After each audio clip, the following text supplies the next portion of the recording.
आम देश भारत आज 78तम स्वाधीनता दिवस पालन करुच्ची। यही अवसर रे भारत समस्त अगणित भाई भौणी माँ मौसी एवं युवक बंधु सांबादिक बंधु समस्त को मोर नमस्कार जनाऊँगी।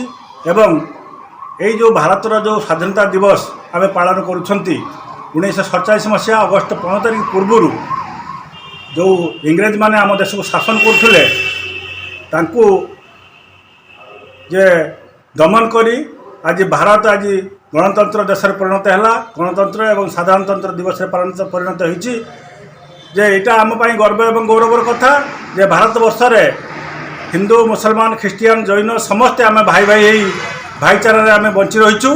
एवं ये भारत वर्ष जो स्वाधीनता दिवस पर जो लुह लहू देइथिला जो नेतृमंडली महात्मा गांधी कहतु जवाहरलाल नेहरू कहतु सुभाष चंद्र बोस कहतु एवं जो नेतृमंडली सब ताक संगे हजार हजार संख्यार नेतृमंडली जोग देइथिले एवं कोटि कोटि भारतीय जे यही महानता पाई यही महान स्वाधीनता पाई आंदोलन करथिले इंग्रेज संगे तांको दमन कले सत एवं तांकर से जो आत्मा सद्गति हो एवं तांकर आत्मा को मो श्रद्धांजलि जनाऊँगी।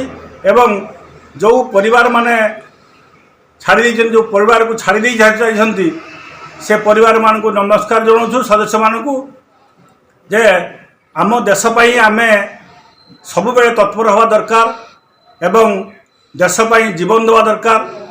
देशर अखंडता रक्षा करने आम समस्ते जीवन को बलिदेवा दरकार। एवं आम भारत एक शांतिपूर्ण देश एटी सबु जाति धर्मर लोक बसवास करती। जाऊ समस्त को मोर निवेदन एवं मोर निवेदन रहिबो जे आम देश को आम भल पाइबा एवं देश पाई काम करिबा देशर अग्रगति पाई आम समस्ते सब चेष्टा करबा दरकार।